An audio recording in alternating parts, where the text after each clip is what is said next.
dal leen ak jàmm ci AGT News chaîne bi leen di jox xibaar yi wér te wóor abonné leen ngir dara bañ leen a raw.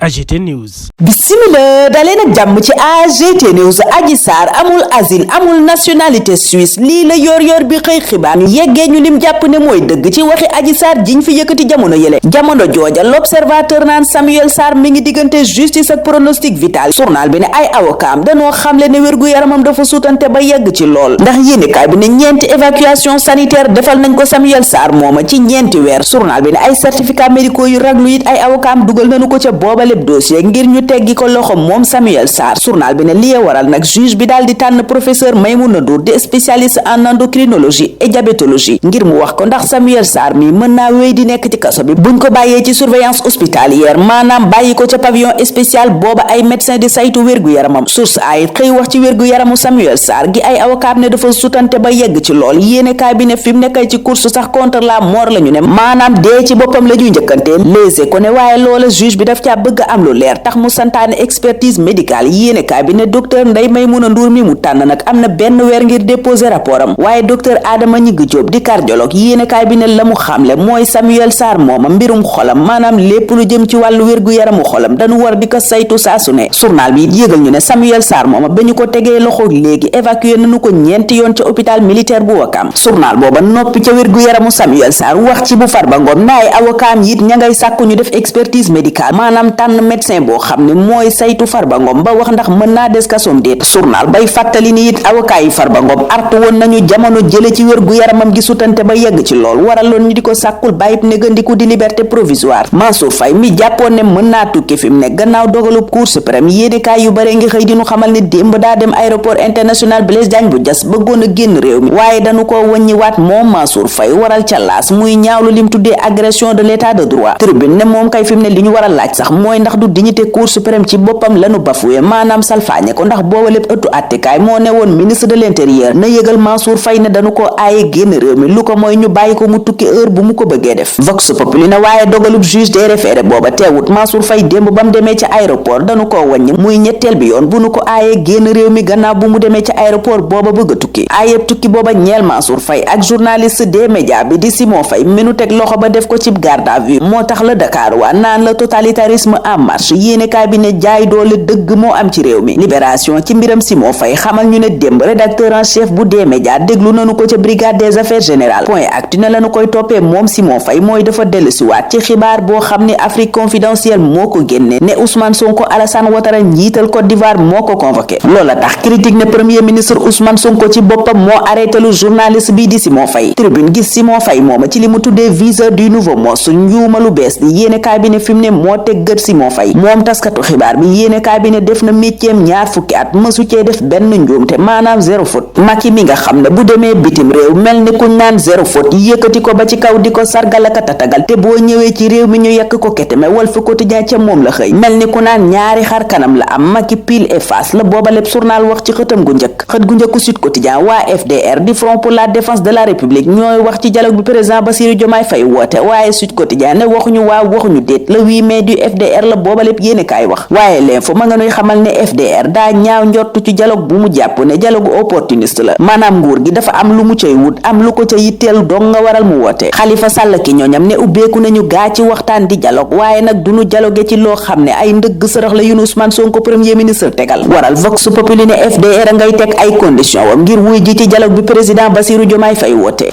palug njiitu réew mi amoon ci atum 2024 ak taxawaay bu mucc ayib bi mu ci amoon moom la yéenekaay yu bari gën a jàpp ci njiital conseil constitutionnel Mamadou Badio Camara mi génn àdduna démb. Vox Populi ne moom Badio Camara kay moo sauvé woon élection présidentielle bu 2024 taxoon it ñaareelu mandat Macky Sall yem fa mu war a yem tax laas ne Sénégal ñàkk na sauveuram ki ko muccaloon yéenekaay bi ne moom la réew mi ñàkk. Le Quotidien ne un sage s'en va yéenekaay booba niki yeneen xibaar ñu ne njiital conseil constitutionnel bu Sénégal génn na àdduna démb bi mu amee juróom-ñaar fukki at ak ñett ca booba lépp journal président Bassirou Diomaye Faye di rafetlu ak a màggal jaar-jaarub ki mu tuddee grand serviteur de l'état ku yàgg a jariñ réewam. Le Témoin sax di wax ci li réew mi président Bassirou Diomaye Faye ameel Mamadou Badio Camara moom a génn àdduna démb. moom dem si yàlla njiital conseil constitutionnel it lañu fekk ci xët gu njëkkul la Soleil mi ne la république perd un sage booba lépp yéene kaayit yéegee ñu seede ak njaalu président Bassirou Diomaye Faye xamal ñu it ne dogal bu am solo bi Mamadou Badio Camara mujjee jël mooy ba mu lànkalee Macky Sall mi jiite woon réew mi dàqub élection présidentielle bu 2024 na mu lànkalee Macky Sall loola nag lépp tegu ci yar ak teggin moom lañu réew mi quotidien yeggee. journal booba dellu si ci nu mu gën a yaatoo ci ni Mamadou Badio Camara muccalee Sénégal ci guuta gim naroon a daanu ci atum 2024 bu ñu wéyaloon dàqub élection présidentielle bi ni mu mujjee digal président Bassirou Diomaye Faye di conseil waaye itam ŋàññi yi mujjee ŋàññi parti démocratique sénégalais it booba lépp journal la nga cay dellu si yëgal ñu it ne moom jiital conseil constitutionnel mi génn àdduna démb danañu ko rob ca Pikine jamono jooja Vox Populi di ñu yegge ay jéye yu am ca Mbàkke Mbadaxun ak Sikilo di accident yu metti yu faat ñetti doomu aadama ñeen fukk ak juróom benn jële cay gaañu-gaañu journal booba it yeggee ñu weneen jéye wu am ca Bulal di ab soxna soo xam ne juróom ñeen fukki at la am maanaam 90 ans te gorom bu góor di Ali Jami am juróom-ñaar fukki at ak juróom-ñeent faat ko ka def loola nag yéene kaay ba ne teg nañu ko loxo mi ngi ci garde à vue meurtre lañu koy toppee. Société Générale mi doon topp ADM ci terrain wam bu mu ngardaajoo woon atum 2022 ba tey Libération ne am na dëgg ndax tribunal yéene kaay bi ne daan na ADM di agence de développement municipal juróomi milliards yu mu war a fay Société Générale mooma. journal bi ne terrain banque booba nekk ca Dalifort la ADM ngardaajoo woon état bu Sénégal joxoon ko ngir mu def fay liggéey waxtu woowa ca l'Observateur Ngouda Falkan mi fi doonoon inspecteur général d'État nekkoon it président CENTIF ma nga yóota bataaxal président Bassirou Diomaye Faye jamono jooja ca booba lépp yéenekaay Aminata Touré ngi wax dëgg li waral digganteem ak Macky Sall xajam waaye moom mi bëgguta def benn commentaire ci kàddu yi Ousmane Diagne ministre de la justice li mu jàpp ne moom la ñu war a def ci ministre des finances yi fi ne woon atum 2019 ak 2024 it moom Mimi Touré ma ngi koy wax ca booba lépp journal waxtu woowa ca Le Soleil ambassadrice bu France ci Sénégal Christine Fages naan sama réew France merewul benn yoon Sénégal mooma mooy jongante Côte d'Ivoire tey bu 16h jotee quart de finale CAN U17 journal bi ne sunu gaynde ndaw yi place lañu bëgg ca carré d'as ba maanaam yegg ca demi-finale ya ñu leen koy ñaanal di leen ñaanal yéen kendal ak jàmm dig daje ëllëg inshallah. AGT News.